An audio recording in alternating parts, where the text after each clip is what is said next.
And welcome back to Rob Spider TV, guys. So this is the part 2 of my recovery ng ating mga alagang gagamba, no? So first, ayusin muna natin ang mesa, no? Mas okay hindi makalat para meron tayong presence of mind sa paggawa dyan. So same pa rin, lalagyan natin ng dumihan ng ating gagamba. Wag diretso dun sa mesa kasi medyo madumi. So eto guys, yung una kong gagambang i-check, no? So ito pala sila lahat, guys, ay hindi pa kumain. So ito, pinapadumi ko pa lahat. Tinitingnan ko yung akyat nila. Pero tapos na po silang kumain kagabi, no?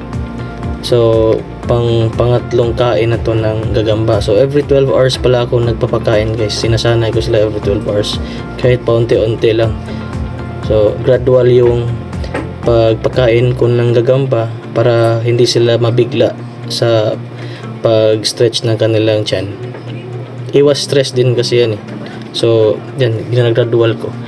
So as makikita nyo, guys, no, may isa akong malaking pitak mataas. So dito ko nilalagay yung mga reject at yung hindi ko nagugustuhan. So titingnan at kung titingnan nyo, nilagyan ko siya ng masking tape and i-label ko yan. So yan ang mga final na rejects ko. So kahit kumain na sila ng 3 beses pero hindi pa rin gumana yung kain. So yan, dyan ka na magdidesisyon kung yung gagamba mong nakita na may defekto. Mag-ano tayo ng ilaw, guys, para mas makita natin yung gagamba. So again, paulit-ulit kong tingnan kung okay ba talaga yung akyat. So ayan, decided na reject siya. So sa mga gagambang ito, guys, mostly nito is hindi selection, no? Kasi yung nabili namin is wholesale, guys. So sa wholesale, guys, medyo konti na lang talaga yung maganda, pero as part of my experiment, no, mas okay na yun. May gagamba ngayon kasi mahirap talagang maghanap ng gagamba sa bukid. So medyo mura lang din to at may kahati din ako dito. So mga nagtatanong, guys, saan ko ilalaban to? Ilalaban ko to sa province lang, guys. May posta kahit konti lang para matest ko lang, no? Then sa mga nagtatanong din, guys, kung bakit 12 hours yung interval o every 12 hours ko pinapakain sila. Kasi pag nag-apply kayo ng load, guys, yung bacteria niyan, syempre kakainin yung laman natin. At nakikita nyo, guys, may patay na. So ayan, may isang hindi pumasa. Kahit 3 kain na namatay pa rin.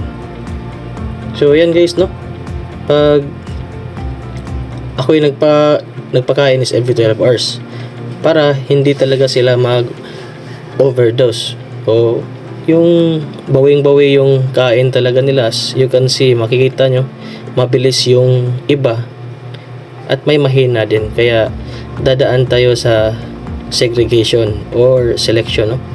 And kayo lang din yung magde-decide kung saan nyo sila ilalagay, sa class A, B, or C ba. Kasi iba-iba tayo ng mata. And makikita nyo na marami akong lalagyan. Ang purpose niyan is mahiwalay yung mga pinakamahina or mga reject. Lalo na yung mga hindi kumakain, guys, or need pilitin para kumain.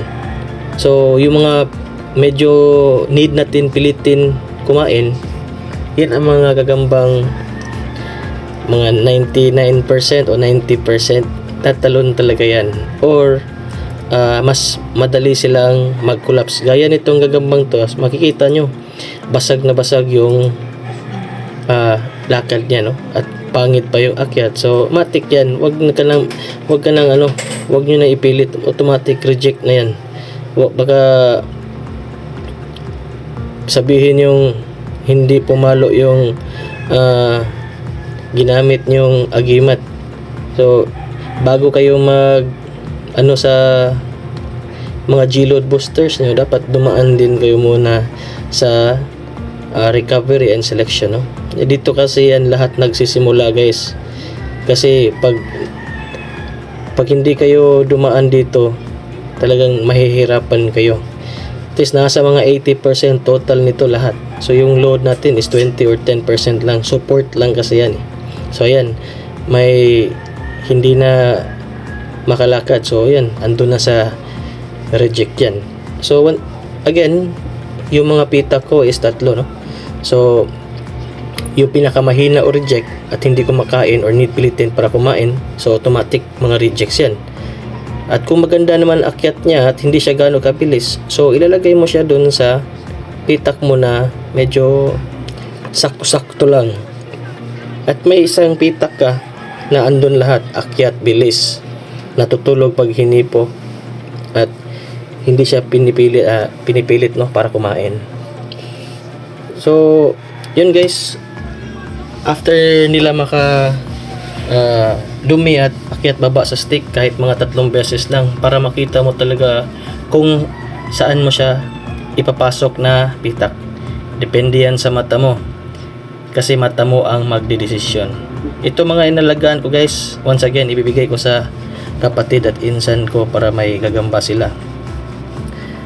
At itong mga G na to, matagal din to sa plastic, guys, kaya kasama sa experiment yan.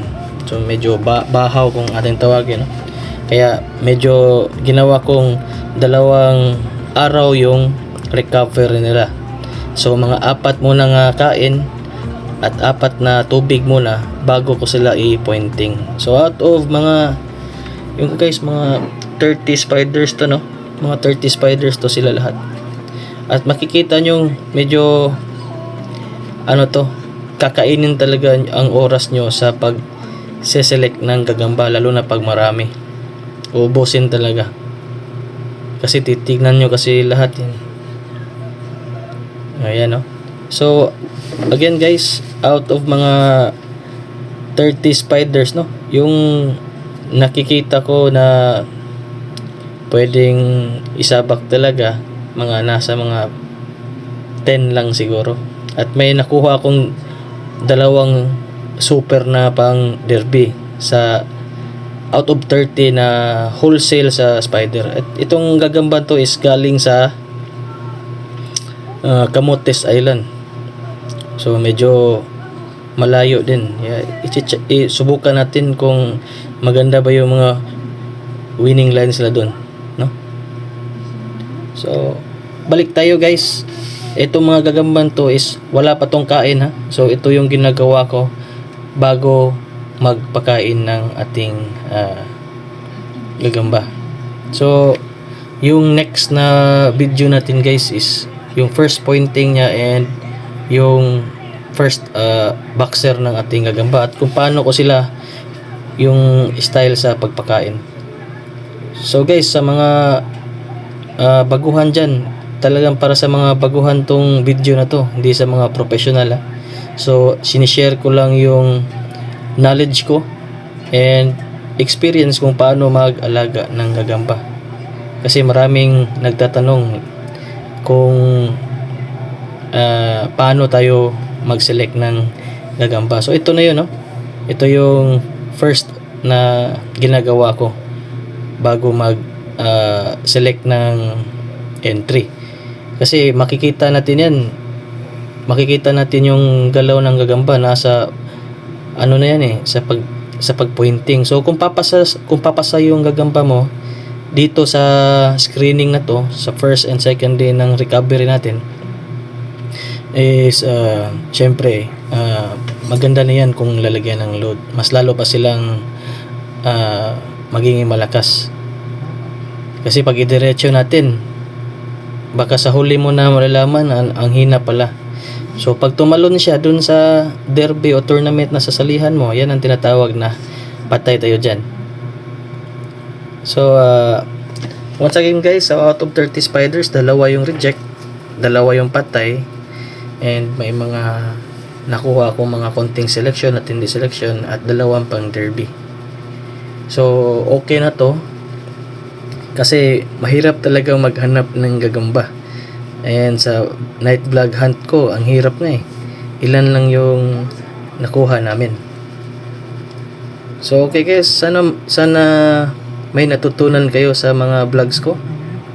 At hindi na rin ako laban ng derby na pupunta dun kasi medyo mahirap na. So ayan o, pinapakita ko 7 yung rejects. So abangan nyo yung first day of pointing ko guys, no, sa next natin episode. Doon na nyo makikita yung galaw nila after 2 days of recovery. Kain at tubig lang talaga, yun ang importante guys, para maganda yung lakad at galaw ng yung gagamba. And huwag kayong magdalawang isip kung may nakita kayong diferensya sa gagamba guys, automatic na reject natin yan. And para din hindi tayo matalo ng lang easy, no.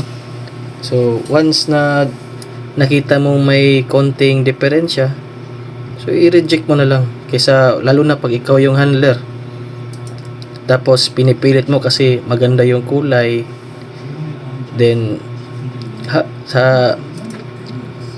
makikita mo yan sooner or later kung ano din yung medyo bata at matandang gagamba. So ito na lahat guys, no. So nakita nyo sa harap natin yung mga rejects, yung selection natin, at yung mga pang derby. So abangan nyo once again guys, abangan nyo yung first pointing ko bukas, and makita nyo kung ang galaw nila after 2 days of recovery. Kain at tubig lang talaga yung importante guys. And sana meron kayong natutunan sa vlogs ko, no, lalo na sa mga baguhan ng paggamit ng G-load. Huwag nyong i-mindset o umasa lang sa mga ganyan. Yung mindset na maganda ang load na nabili mo or nakuha, dapat alamin mo din kung paano mag-alaga ng gagamba in a natural way or natural conditioning. So ito guys, ito yung next episode ko. Pinapakita ko lang yung yung video kung paano ko sila pinapakain. Ganyan yan kaliit lang, every 12 hours, no. So guys, so PM lang din kayo pag gusto nyo din mag-avail pala ng G-load natin. Meron pa tayo habang andito pa ako kasi babalik barko na rin ako, no. So yan, pinapakain ko siya. And once again, this is Rob Spider TV. Salamat sa mga nag-send pala ng tulong din, no. Salamat.